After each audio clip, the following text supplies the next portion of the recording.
بسم اللہ الرحمن الرحیم۔ ابھی حال ہی میں میاں چھنو پنجاب کا تحصیل ہے، ضلع خانیوال ہے، اور میاں چھنو کا ایک علاقہ ہے تلمبا،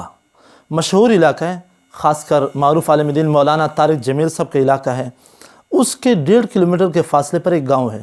وہاں ایک بڑا واقعہ پیش آیا، بڑا دردناک واقعہ پیش آیا۔ پہلے میں اس کی ذرا آپ کو مختصر اس کی کارگزاری سنا دیتا ہوں، اس کے بعد شرعی طور پر اس کا حکم کیا ہے، اور شرعی طور پر اگر اس طرح بے حرمتی یا توہین مذہب کا مسئلہ پیش آ جائے تو وہاں کیا کرنا ہے آپ نے۔ اب یہ تمام باتیں سننے کے لیے ویڈیو کو آخر تک دیکھنا، اور آپ سے گزارش بھی ہے چینل کو سبسکرائب کر دیں تاکہ جو بھی ہم ویڈیو اپلوڈ کریں تو آپ کو بر وقت نوٹیفیکیشن مل سکے۔ تحصیل میاں چھنو پنجاب کا ہے، اس کے ساتھ علاقہ ہے تلمبا۔ تلمبے سے 1.5 کلومیٹر کے فاصلے پر ایک چھوٹا سا گاؤں ہے، وہاں ایک واقعہ ہوا۔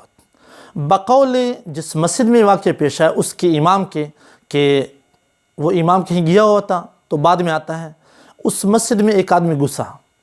اس نے پہلے قرآن کریم کے اوراق جلائے پاڑے، پھر ان کو آگ لگا دیا۔ جب آگ لگا دیا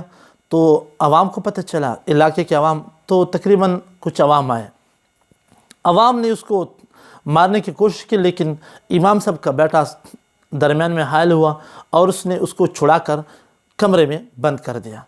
اور پولیس کو بھی اطلاع دی اور ساتھ امام مسجد کو بھی اطلاع دی۔ دونوں بر وقت پہنچ گئے، اور چونکہ کمرے میں انہوں نے اس لیے بند کیا تاکہ عوام کچھ کہہ نہ سکے اور کوئی اس کا حل تلاش کیا جا سکے۔ ان کا یہ عمل اپنی جگہ درست تھا۔ تو جیسے تالا، مسجد کو بھی تالا، جس کمرے میں بند کیا تھا اس کو بھی تالا، لیکن اس کے بعد ہجوم بہت بڑھ گیا۔ یہ ساری سٹوری اس مسجد کے امام نے سنائی ہے۔ تو ہجوم اتنا ہو گیا کہ ہزاروں کی تعداد میں ہو گئے، اور وہ نعرے تکبیر بھی لگاتے رہے۔ انہوں نے مسجد کا تالا توڑا، کمرے کا دروازے کا تالا توڑا اور اس کو نکالا، پھر جس کا جو بس چلا اس نے اس کو قتل کیا، درخت سے لٹکایا، اینٹیں پتھر مار مار کے اس کو قتل کر دیا، مار دیا۔ یہ واقعہ ہوا ہے ابھی بہت ہی چند دنوں سے۔ اب ذرا اس کے متعلق شرعی نقطہ نظر سے اس طرح کرنا ٹھیک ہے یا ٹھیک نہیں ہے؟ ویسے تو جہاں تک شریعت اسلام کا تعلق ہے تو یاد رکھیے اسلام کی شریعت بہت وسیع اور بہت ہی جامع شریعت ہے۔ شریعت اسلام میں اگر اس طرح کوئی بے حرمتی کر لے یا اس سے کوئی بڑا کام کر لے تو پہلے نمبر پر تو ایک ہوتے ملزم، ایک ہوتے مجرم۔ دو باتیں ہم نے یاد رکھنی ہیں۔ تو پہلے نمبر پہ ملزم، پھر مجرم۔ ملزم ہوتے جس کے بارے میں کہہ دے کہ اس نے کیا ہے، جرم مجرم ہوتا ہے جس پر ثابت بھی ہو جائے۔ تو یہ آدمی ملزم تھا، مجرم تھا، یہ تو بات کی بات ہے، لیکن اس سے پہلے ایک گزارش بھی ہے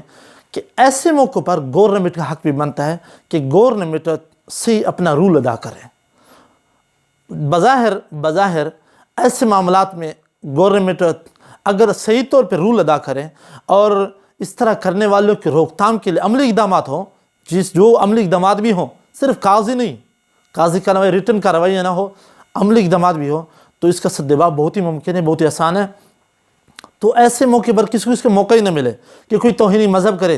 کیونکہ جو ملک کلمہ طیبہ لا الہ کے نام پر حاصل کیا گیا ہے اس میں اگر اس طرح کے واقعات ہوں، ہر کوئی انبیاء پر چڑھائی کرے، قرآن کریم پر چڑھائی کرے، اور جو اس کا جی میں چاہے وہ کرتا رہے، تو ذرا اتنے لاکھوں لوگوں نے جو پاکستان کے لیے جانیں دی ہیں، وہاں اسلام محفوظ نہ ہو، اسلام کی شاعر محفوظ نہ ہو، تو یہ ملک کے لیے اور پاکستان کی جو برسر اقتدار طبقہ ہے اس کے لیے بہت ہی افسوس کا مقام ہے۔ تو گورنمنٹ برسر اقتدار طبقے کو چاہیے کہ اگر کبھی بھی اس طرح کا موقع آ جائے تو انہیں اس طرح کے فوری اقدامات کرنے چاہیے، اور جو ایسے اقدامات کرتے ہیں، توہین مذہب کے ارتکاب کرتے ہیں، یا اس طرح انبیاء کے شان میں گستاخی کرتے ہیں، یا کسی بھی مبارک شخصیات کے شان میں گستاخیاں کرتے ہیں، برا بھلا کرتے ہیں، ان کا مذاق اڑاتے ہیں، کچھ بھی کرتے ہیں، ان کے خلاف اگر گورنمنٹ صحیح مؤثر اقدامات کرے تو بہت حد تک ایسے واقعات کی روک تھام ہو سکتی ہے۔ نمبر 1۔ نمبر 2، ایسا واقعات اگر پیش آ جائیں، کوئی توہین مذہب کر لے، بے حرمتی کر لے، یہ تو یاد رکھیں ایسے موقع پر ہر شخص کو اجازت نہیں ہے کہ وہ اس پر عملی کارروائی کرے، بلکہ ایسے اقدامات، کیونکہ اسلام کی شریعت میں کس کو قتل کرنا ہے، کس کو چھوڑنا ہے، کس کو سزا دینی ہے، یہ مسائل بہت وسیع ہیں، اور یہ مسائل آسان بھی نہیں ہے،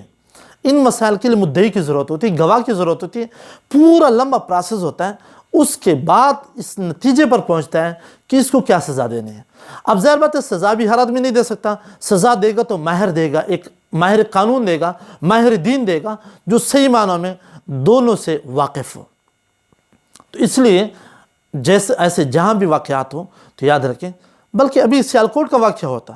تو سیالکوٹ کے واقعے میں شاید آپ کے علم میں ہو، اسلامی نظریاتی کونسل کی 40 کے 50 اراکین کا بڑا عملہ تھا، اور اس میں تقریباً سارے مذاہب جتنے بھی وقت فکر کے علماء تھے سارے اس میں شامل تھے، ان سب کا متفقہ یہی فیصلہ تھا کہ بھئی ایسے معاملات کو یہ کسی کو خود قانون ہاتھ میں لینے کی اجازت نہیں ہے، اور کسی کو خود سے اثر کارروائی کرنے کی اجازت بھی نہیں ہے، بلکہ ایسے معاملات کو عدالت اور جو قانون کے ادارے ہیں ان کی سپرد کیا جائے۔ اور یاد رکھیں یہ ضروری بھی ہے، ضرور اس لیے کہ اس طرح سے پھر فساد کا دروازہ کھلتا ہے۔ اگر ہر کوئی شخص بغیر قانون جائے، بغیر قانون یہ مسئلہ لے جائے، ہر کوئی کارروائی کرنا شروع کر جائے، تو پھر سوائے فساد کے اور کچھ بھی نہیں بنتا۔ پھر ایک دن کبھی ایک اور بھی آئے گا اور اپنا کوئی ذاتی دشمنی ہوگی، رنگ اس کو مذہب کا دے دے گا، اس طرح دے دے گا، تو پھر اس سے فساد بنے گا اور کچھ بھی نہیں بنے گا۔ میں یہ باتیں جتنے بھی کیے سمجھنے سمجھانے کے لیے کیے تاکہ کسی بھائی کو اس سے فائدہ ہو جائے۔ اگر یہ آپ کو اچھی لگی ہے تو اس کو شیئر بھی کر دیں، خیر کے کام میں ہمارے ساتھ حصہ بھی ڈالیں۔ مجھے اجازت دیں، اللہ حافظ، اللہ نگہبان۔